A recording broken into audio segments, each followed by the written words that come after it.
So it's good to have you here today. How many of you have been watching the Olympics? Anybody watched any of that? I talked to Emily earlier this morning, and she said, and she was like a lifeguard and a swimmer and a teacher at Splash in the Burrow for all these kids. And I figured she would like be all up in this swimming stuff. And she's like, I don't have time for that. I just watch it if I'm in a restaurant or something. But have any of you got caught up in the Olympic fever?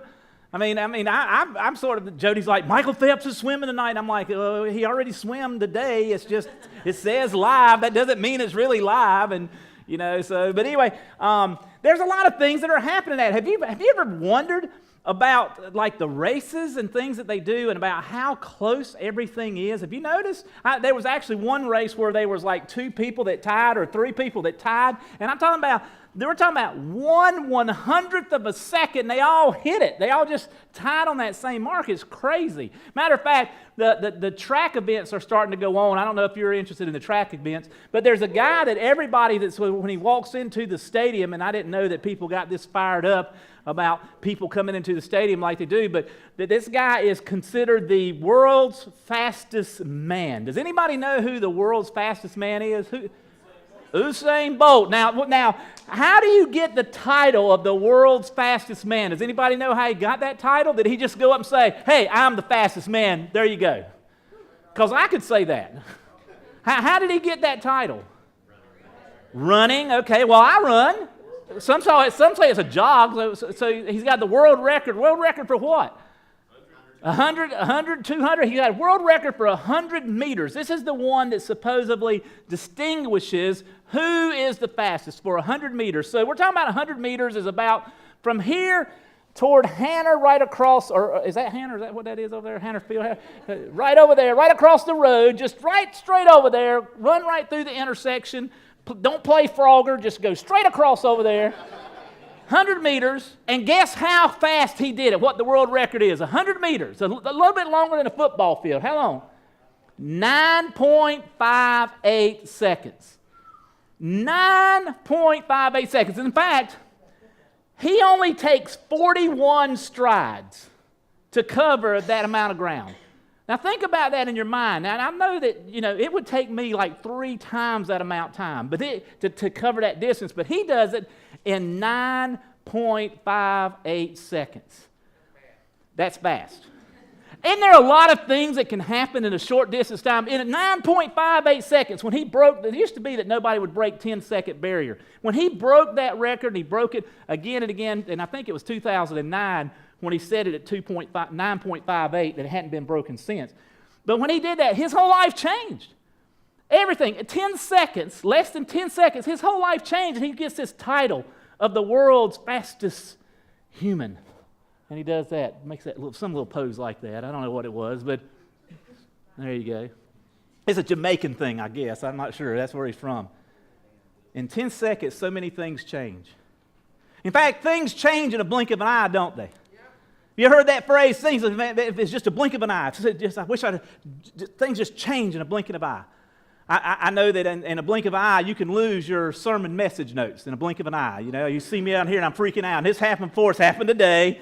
In a blink of an eye, you can forget to hit the save button before you move on, In a blink of an eye, you can forget to tell Natasha, well, I only got 50 of the bulletins out of the copy machine, and there's another 50 or 100 over there.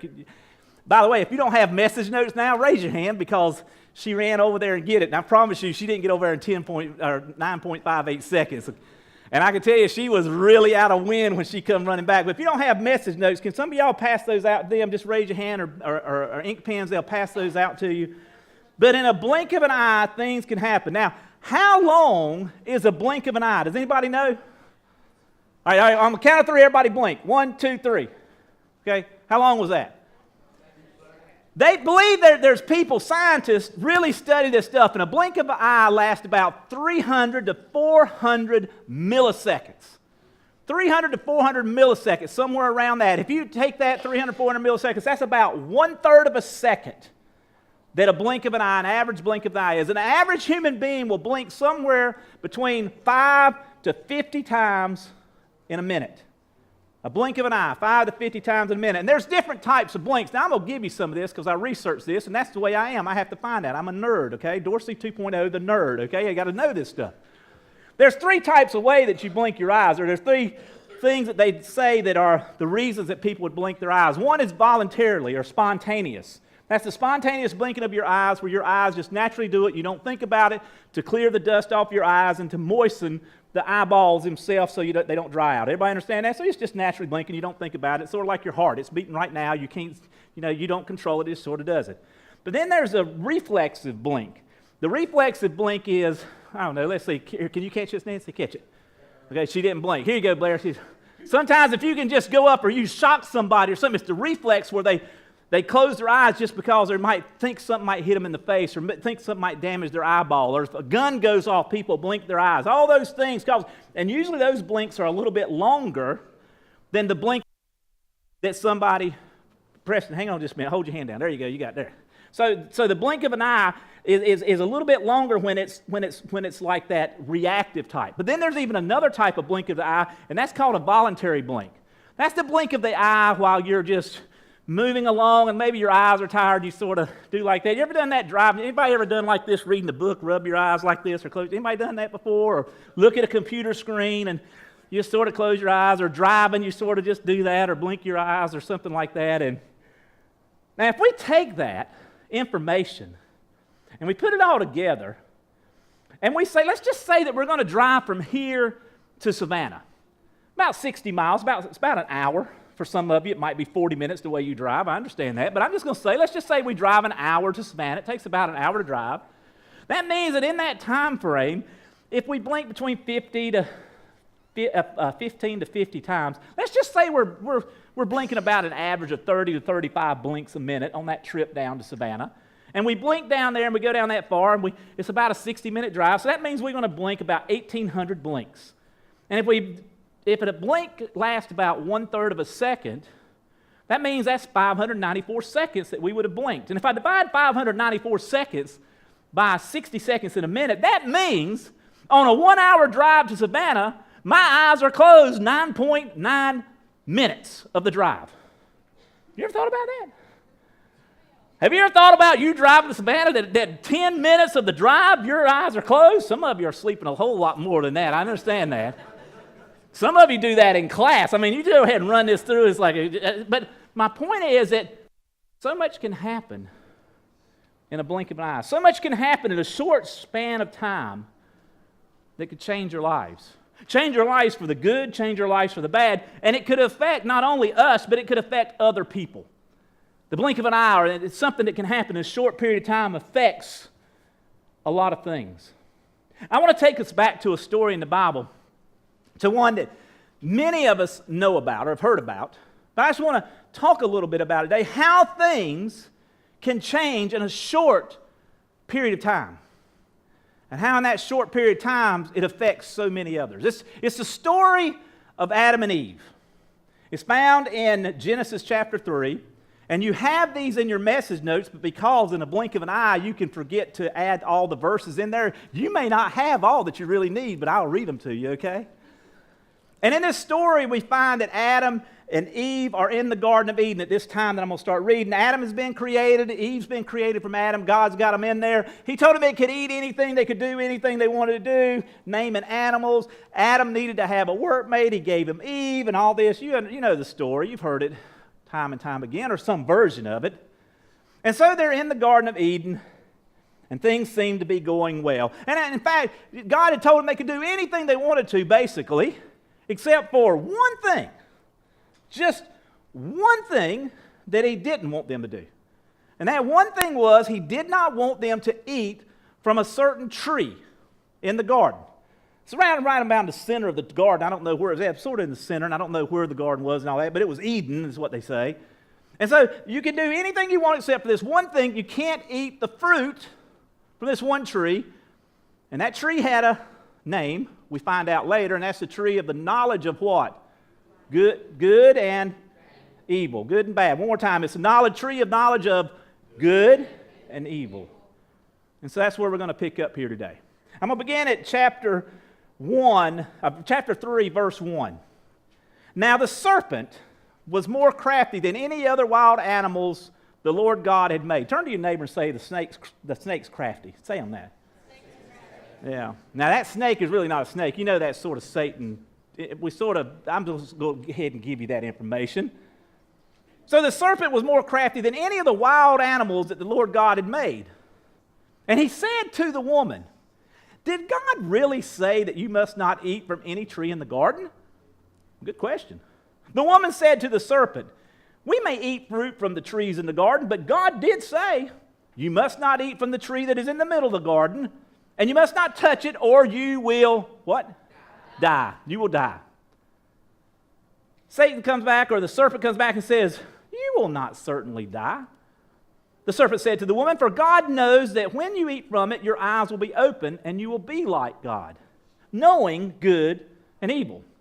Well, when the woman saw that the fruit of the tree was good for food and pleasing to the eye and also desirable for gaining wisdom, she took some and she, what? She ate it. And after she ate it, then her eyes, and she also gave some to her husband who was with her, and he ate it. Then the eyes of both of them were open, and they realized they were naked, and it goes on, and you know the rest of that story, or so it goes. And there's punishment involved, but here's where I want to come to. Because of that blink of an eye, because of that short amount of time, because of something that happened there, every human for all of ages were affected by a decision in a blink of an eye. The struggles, the pains. Women, if you're having childbirth and you have pains through childbirth, let me tell you, that's where it comes from. Guys, if you're working and you can't get anything to just go right, there are weeds coming up, there's stuff that's always struggling. All this is coming from somebody's decision way back then to really disobey God. Blink of an eye. A few seconds. Could have took 10 seconds, I'm not sure. Matter of fact, I'm going to do a little experiment here for you. Okay, I'm going to put my watch on this little timer thing I have on here. Great. It's not even an app. It just comes free with the watch. It's great. They didn't even download an app. I'm going to time the things that Satan or the serpent said to Eve. And just see how long this lasts. Okay, you okay for this? Okay, here we go. Listen to me. Sorry, I messed up. All right, that's 1 second of mess up. But I'm not going to reset. Here we go. Did God really say you must not eat from any tree in the garden? You will not certainly die. For God knows that when you eat from it, your eyes will be open and you will be like God, knowing good and evil. That was a total of 13 seconds. 13 seconds of a conversation that resulted in so many things afterwards. A short period of time that changed everything. And here's the things that I wanted to try to pull out from you, because I think that this is something that will help us. This temptation that we go through. Everyone in here has gone through some temptation. You are going through some temptation, or you will go through some temptation. You are at some stage of temptation in your life right now. You may be in multiple stages simultaneously. But we all deal with this. So here's what I wanted to pull out to you about temptation. Temptation to disobey can happen in a blink of an eye. Just that quick. Temptation to disobey, because that's what the temptation was to disobey the one thing that God told them to do or not do. Now, I'm not sure about you, but that doesn't seem like a big deal, but it is a big deal at this time. Now, I want to tell you, too, a couple things that I want to tell you about this little bit here. At this point, since Adam and Eve, prior to eating from that tree, had never eaten from the tree of the knowledge of good and evil, that means they don't know good from evil. You understand that? They don't know the difference. So what they were doing in their existence at that time was they were just doing what God said because God said. They didn't do what God said because it was a good thing to do, and they didn't do it because they knew that if they didn't do it, it was a bad thing to do. They just did it because God said. But see, because of this decision here, in a blink of an eye, this temptation comes in, and she chooses to disobey. See, what happens in here, and we read this, it says, did God really say you must not eat from any tree in the garden? This conversation starts what seems innocently. And we can't say the girl didn't know, or Eve didn't know what right was. even though she doesn't know it's right.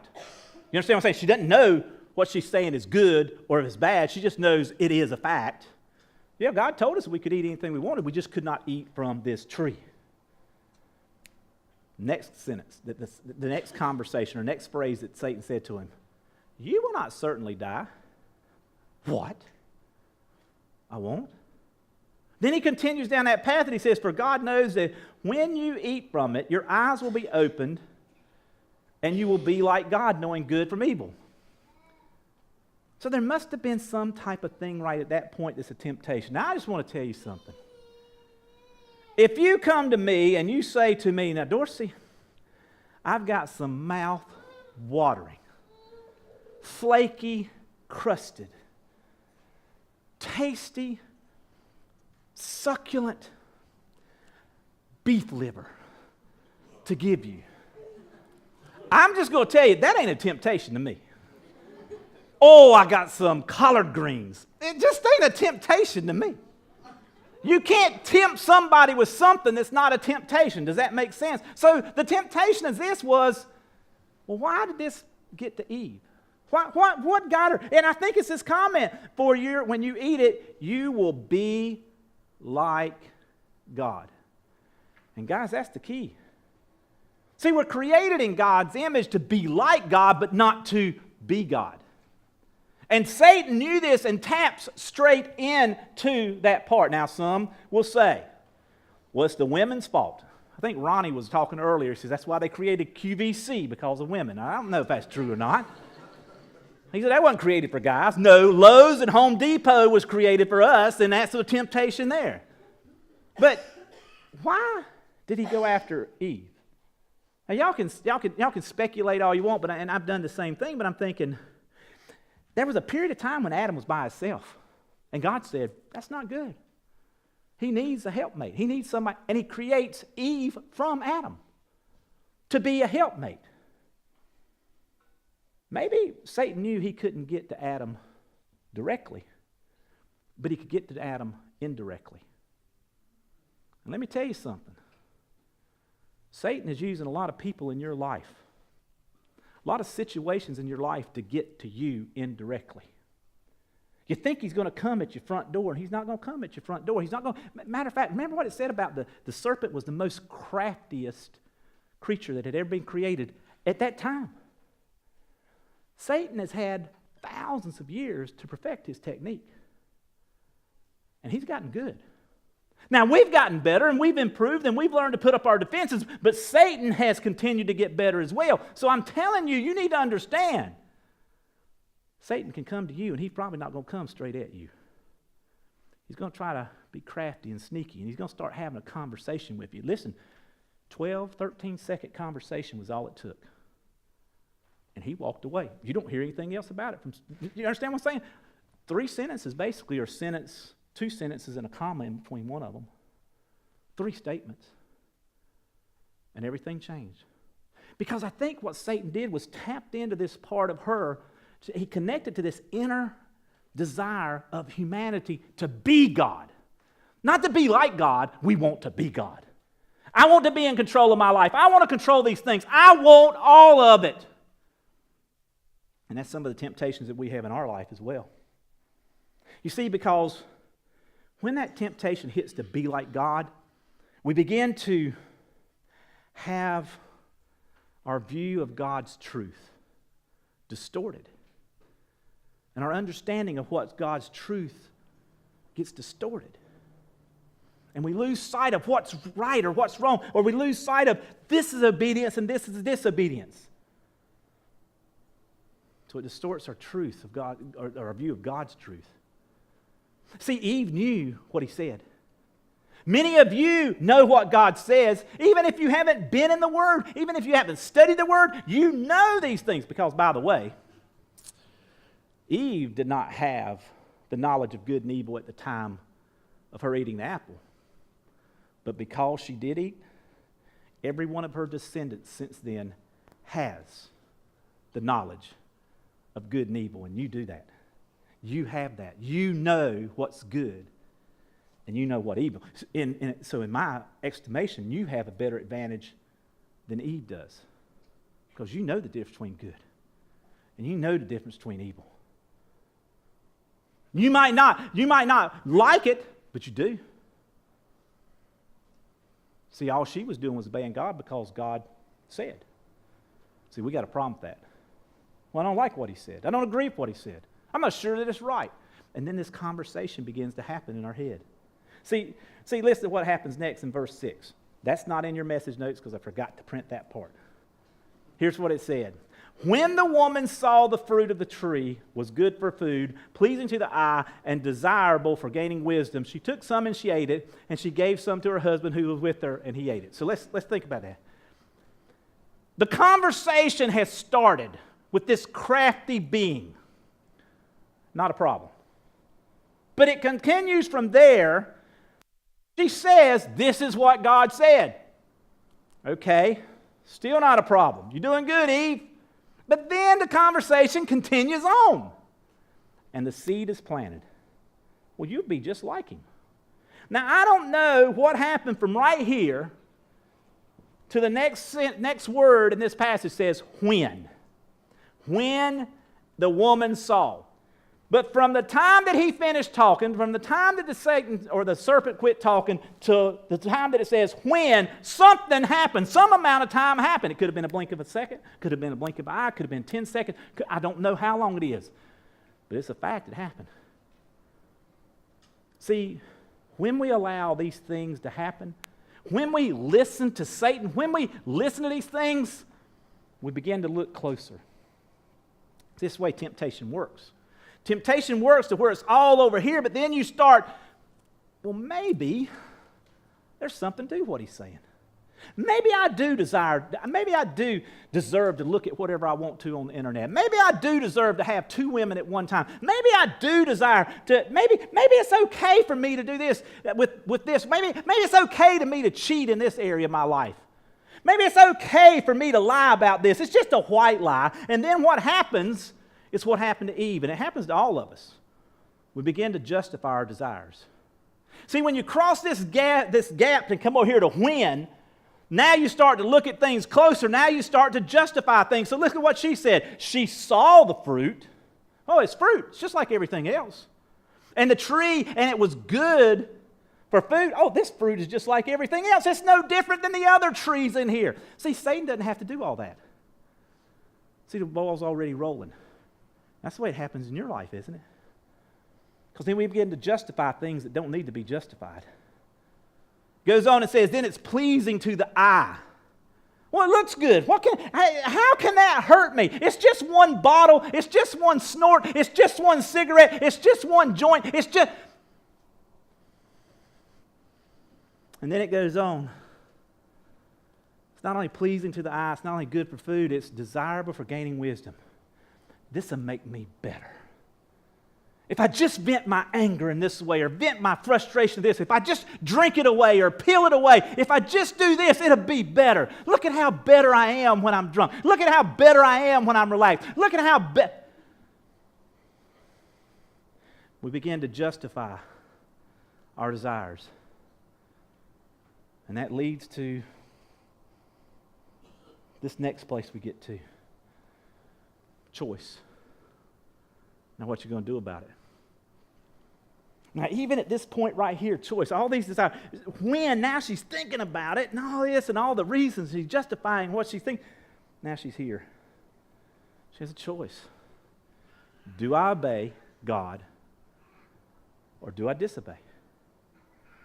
It's the action. And in her action right here, what does she do? It says she took some. And she ate it. Blink of an eye.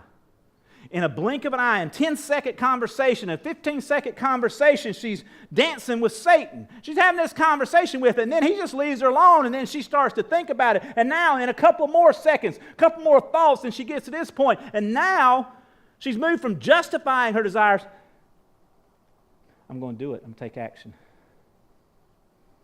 And she disobeys God. And that's where we all end up. And we've all done it. I'm just telling you, you don't have to tell me. You don't have to confess. I know we've all done it. And we've crossed over and we took actions and we did stuff we shouldn't have done. And shame on us, because the truth is, we knew what good is and what evil is. And she takes action. And then here's the next thing is, when she takes action to disobey, this happens. I'm telling you, you track this, you tell me if it doesn't happen in your life. Then she begins to be an agent of disobedience. Because what's the next thing she does? It says, she also gave some to her husband, who was with her, and he ate it. She included him in it. You become an agent of disobedience when you move into this area of sin. It transforms. It's transforming from an idea, from a thought, to a part where I'm justifying. Now it's transforming to full-blown action. I've done it, and then I'm including others into it. Getting them into it. Now, by the way, all those people who want to just throw all this on Eve's shoulders and say it's her fault, I just want to repeat this and let you see this. She also gave some to her husband who was with her. Here's the problem with a lot of us in this room.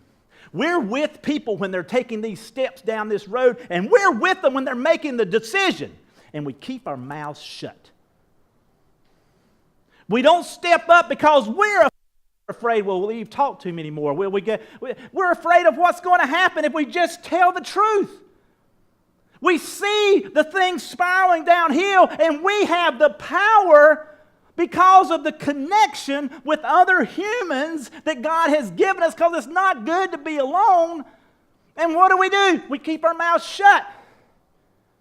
And then we join in. And full-blown sin takes place, which leads to punishment. And you know the whole story. They begin to blame it on everything else, blame it on other people. And I'm not even going to go into all that. Because the thing is not how we got there. I just sort of told you how we got there. We know the results of it. Well, how do we not do it? Is it possible? 1 Corinthians 10 says this, so, if you think you're standing firm, be careful that you don't fall. You know what that means to me? You better be on your guard all the time. You can't blink your eyes for a second. You've got to be on your guard all your time, because every time you blink, it's going to add up over time. Before you know it, you've had your eyes closed for 10 minutes driving from here to Savannah. You're going to have your eyes closed and you're going to miss it.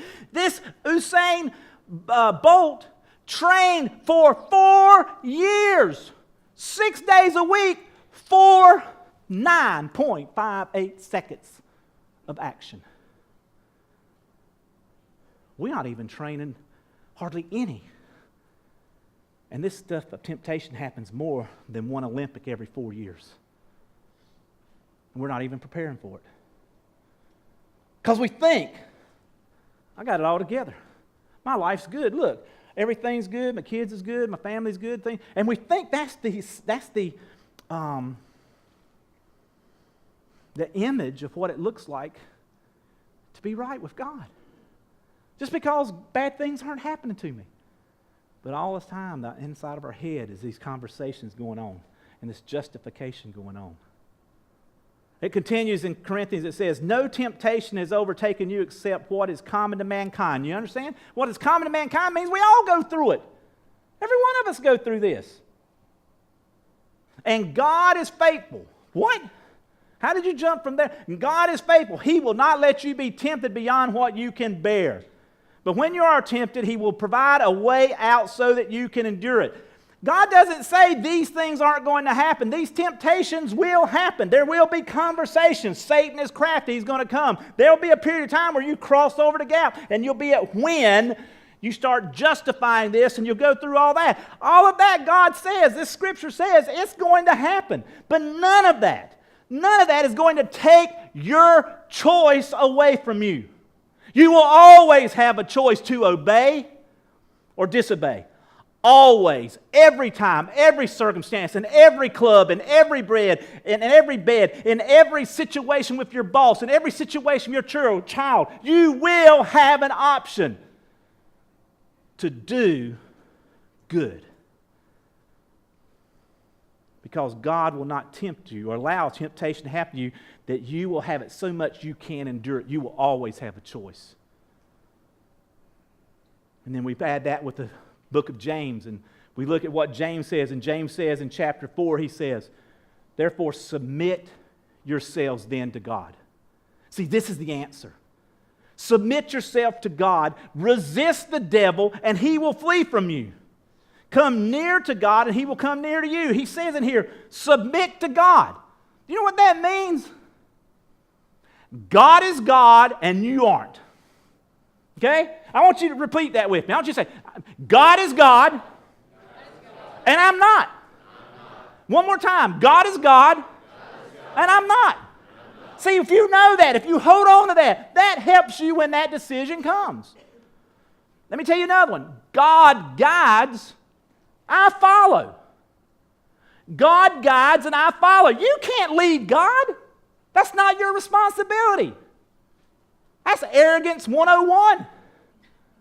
That's egomaniac 101. God guides, I follow. Here's another one. This is how you make the right decisions. It's when this stuff is at the end, you make this choice. Am I going to do right? Am I going to do wrong? Am I going to be obedient? Am I going to be disobedient? God loves. And get this, you're the object of that love. That's why God created for us. God loves. And you're the object of that love. This other one said, God is faithful. And he provides what we need when we need it. Don't worry. When you get there, you're going to have it. You got to look for it. You can't be blinking. You can't close your eyes. Maybe it'll go away. I hope it goes away. I don't want to deal with this. No, no, no. Open your eyes. You've got a choice to do good, to be obedient in any situation. Next one says to resist the devil.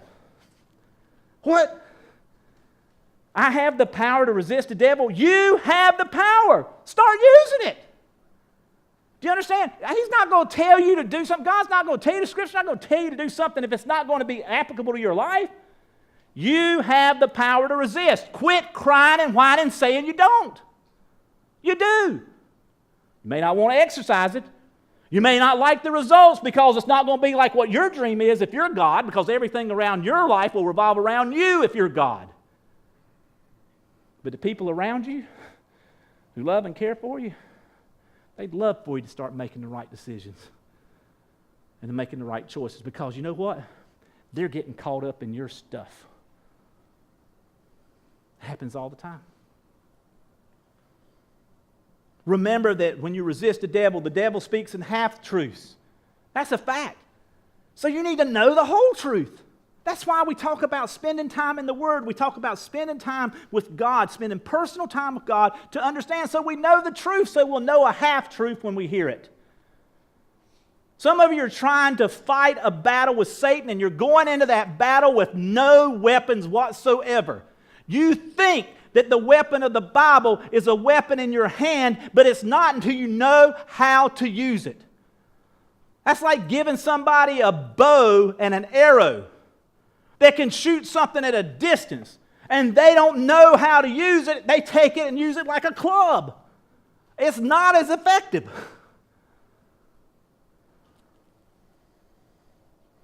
Resist the devil. Just say no. Just say no. See, you have the power because of what Jesus Christ did on the cross. You have the power to resist. You have the power that when you're here and you're tempted at this point and you're about to make actions, you have the power to resist. And I'll give you one more. When and if and when, and it will happen, you cross over from temptation to actual sin, it's because of Jesus' death on the cross that you can be transformed back over to here. Because He forgives you for it. This says, come near to God. See, I think what he's saying there is you must move closer to God every day. Every day you got to move closer to God. You can't just assume that you're there. You want to take steps every day to move closer, to understand more about this truth, to understand about what God is revealing to you, so that when this temptation is coming, maybe Barney Fife, you nip it in the bud. You stop it right there, nip it in the bud. You know that it's Satan. And you hear it, walk. Scripture says, run, flee, get the heck out of there. Walk away. Don't have a conversation. You can't win. You can't win continuing to try. Your job is not to change Satan. Do you understand that? You ever seen people try to fix people? I've got people in my life that try to fix me all the time. They tell me what to do all the time. Some of them got a wedding ring that she wears that identifies her with me. But there's people in my... No, I'm joking. Your job is not to change Satan. Your job is to change you. And I'm going to tell you one other thing as we're closing this out. Do not stand any longer and allow someone close to you to cross that line from temptation to sin because you're afraid to say something. Because I'm going to tell you something now. That's a sin itself. That's a sin that you're saying into fear. Jesus died on the cross to give you options, to help give you the strength and the courage. God faithfully provides you the way out. So why not take it?